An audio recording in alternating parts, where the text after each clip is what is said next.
സദൃശവാക്യങ്ങൾ അധ്യായം 30. യാക്കയുടെ മകനായ ആഗൂരിന്റെ വചനങ്ങൾ. ഒരു അരുളപ്പാട്.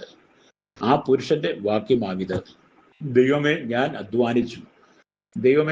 അധ്വാനിച്ചു ക്ഷയിച്ചിരിക്കുന്നു.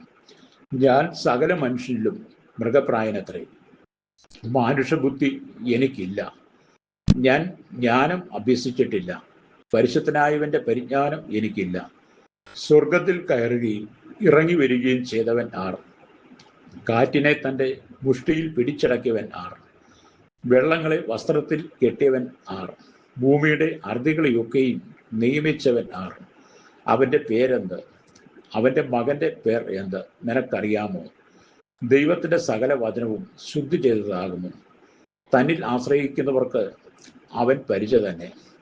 അവൻ്റെ വചനങ്ങളോട് നീ ഒന്നും കൂട്ടരുത്. അവൻ നിന്നെ വിസ്തരിച്ചിട്ട് നീ കള്ളനാകുവാൻ ഇടവരരുത്. 2 കാര്യം ഞാൻ നിന്നോട് അപേക്ഷിക്കുന്നു. ജീവപര്യന്തം അവ എനിക്ക് നിഷേധിക്കരുതേ. വ്യാജവും ഭോഷ്കും എന്നോട് അകറ്റേണമേ. ദാരിദ്ര്യവും സമ്പത്തും എനിക്ക് തരാതെ നിത്യവൃത്തി തന്ന് എന്നെ പോഷിപ്പിക്കണമേ. ഞാൻ തൃപ്തനായി തീർന്നിട്ട് യഹോവ ആർ എന്ന് നിന്നെ നിഷേധിപ്പാനും, ദരിദ്രനായി തീർന്നിട്ട് മോഷ്ടിച്ച് എൻ്റെ ദൈവത്തിൻ്റെ നാമത്തെ തീട്ടിപ്പാനും സംഗതി വരരുതേ. ദാസനെക്കുറിച്ച് യജമാനനോട് ഏഷണി പറയരുത്. അവൻ നിന്നെ ശപിപ്പാനും നീ കുറ്റക്കാരനായി തീരുവാനും ഇടവരരുത്. അപ്പനെ ശപിക്കുകയും അമ്മയെ അനുഗ്രഹിക്കാതിരിക്കുകയും ചെയ്യുന്ന ഒരു തലമുറ, തങ്ങൾക്ക് തന്നെ നിർമ്മലരായി തോന്നുന്നവരും അശുദ്ധി കഴുകിക്കളയാത്തവരുമായ ഒരു തലമുറ.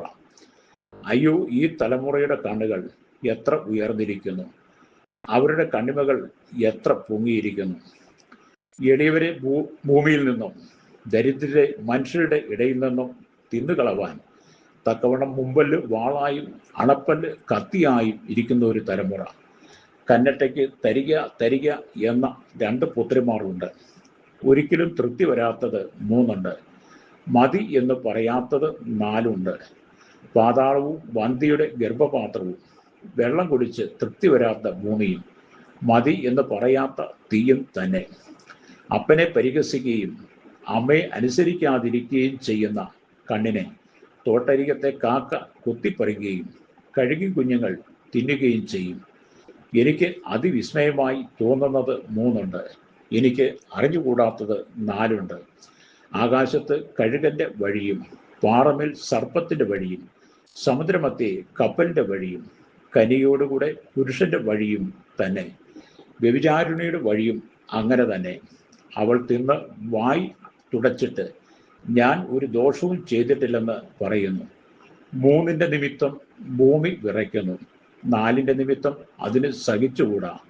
ദാസൻ രാജാവായാൽ അവന്റെ നിമിത്തവും, ഭോഷൻ തിന്ന് തൃപ്തനായാൽ അവന്റെ നിമിത്തവും, വിലക്ഷണയ്ക്ക് വിവാഹം കഴിഞ്ഞാൽ അവളുടെ നിമിത്തവും, ദാസി യജമാനത്തിയുടെ സ്ഥാനം പ്രാപിച്ചാൽ അവളുടെ നിമിത്തവും തന്നെ.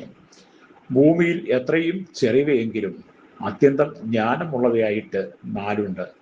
ഉറുമ്പ് ബലഹീന ജാതി എങ്കിലും അത് വേനൽക്കാലത്ത് ആഹാരം സമ്പാദിച്ചു വെക്കുന്നു. കുഴിമുയൽ ശക്തിയില്ലാത്ത ജാതി എങ്കിലും അത് പാറയിൽ പാർപ്പിടം ഉണ്ടാക്കുന്നു.